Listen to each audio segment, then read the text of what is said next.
سلام، مهمان برنامه امروز رئیس بخش افغانی رادیو آزادی هاشمی مومند است. هاشم جان، با طول کشیدن جنجال انتخاباتی در افغانستان، بان کی مون دبیر کل سازمان ملل متحد از نامزدهای انتخاباتی خواست در مسئله تشکیل حکومت در افغانستان، تشکیل حکومت وحدت ملی به موافقه برسند. تا حال واکنش از این نامزدها هست؟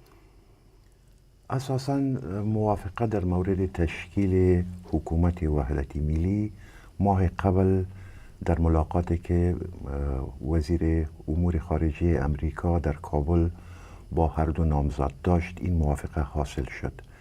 در این موافقه بر علاوه اینها موافقه کردند که نتایج انتخابات را هم میپذیرند.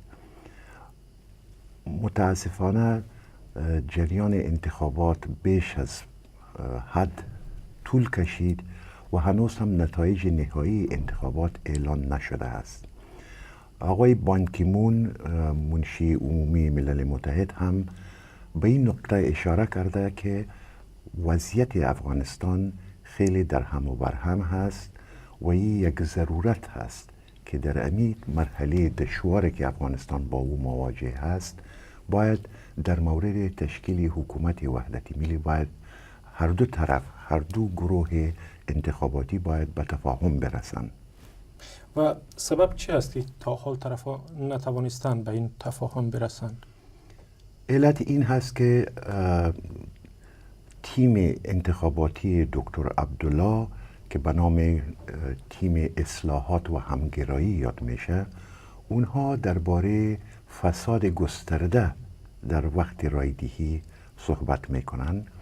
اما در آن زمانی که آقای کری به کابل آمد، هر دو طرف موافقت کردند که همه 8 میلیون آرای داده شده باید از سر شمرده شود. وزیر امور خارجه امریکا وزیر خارجه امریکا جان کری، هر دو طرف موافقت کردند که آرا باید دوباره شمرده شود و هم تحت نظارت ناظرین بین المللی و افغانی و ملل متحد همه ای آرا تفتیش شود و رایهای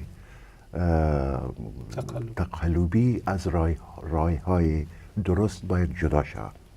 این پروسه در طول 1 ماه گذشته به پایان اکنون به پایان رسیده و اصولاً باید هر دو طرف، هر دو نامزد انتخاباتی باید نظر به توافقی که شده باید این نتایج را بپذیرند.